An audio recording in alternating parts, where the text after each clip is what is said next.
안녕하세요. 철근 커플러의 전문가 아로시입니다. 지난 23일 안타까운 소식이 있었습니다. 롯데건설의 재건축 현장에서 한 청년이 추락해 목숨을 잃었는데요.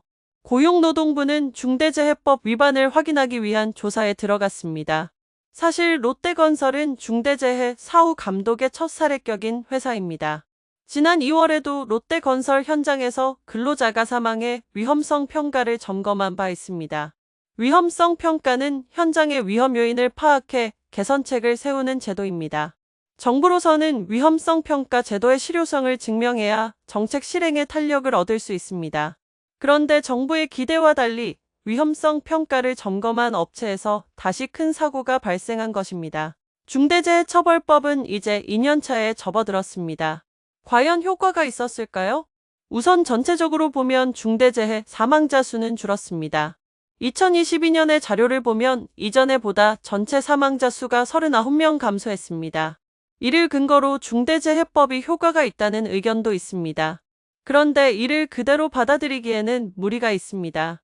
중대재해법이 적용된 50인 이상 사업장은 오히려 사망자 수가 8명 늘었기 때문입니다.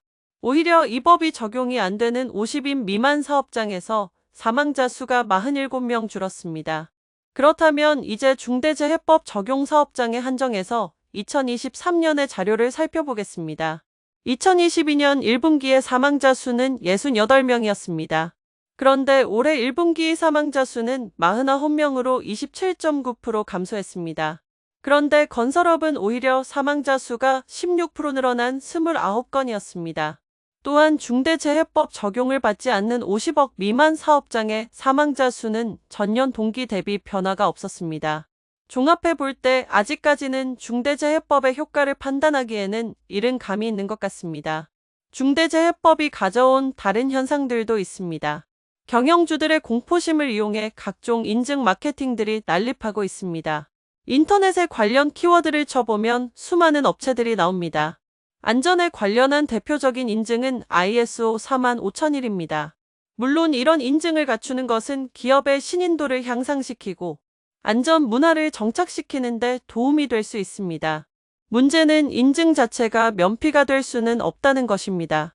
일부 컨설팅 업체들은 마치 이 인증만 있으면 중대재해법을 피해갈 수 있다는 식의 영업을 하고 있습니다. 두 번째로 안전관리자들의 몸값도 높아졌습니다.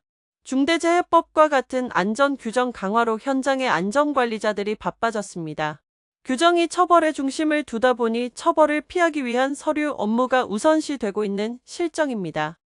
서류 업무는 늘었는데 현장에 나갈 시간은 적어 안전관리자들의 수요가 늘어났습니다. 몇몇 기사들에 의하면 다른 직원들도 안전관리 자격증을 취득하는 데 관심을 두고 있다고 합니다. 마찬가지로 노무사 준비생들도 폭증했습니다. 올해 응시자 수가 1만 명이 넘었다고 하는데요. 이는 5년 새 2배나 늘어난 규모라고 합니다. 노동 문제가 부각되면서 노무사들의 수요가 늘어났습니다. 로펌들도 노동 전문 변호사들을 공격적으로 늘리고 있다고 합니다. 최근에는 중대재해처벌법의 판결이 하나씩 나오고 있습니다. 1호 판결에서는 대표가 징역 1년 6개월의 집행유예 3년을 선고받았으며 2호 판결에서는 대표가 징역 1년을 선고받고 법정 구속되었습니다. 각계에서는 이 판결들을 지켜보면서 각자의 상황에서 대비하고 있습니다. 아직은 중대재해법의 효과와 추이를 더 지켜보아야 합니다. 그러나 예전보다 기업 환경이 어려워진 것은 사실이고 이는 근로자들에게 되돌아올 수도 있습니다. 투자 의욕이 꺾일 수도 있다는 의견도 있습니다.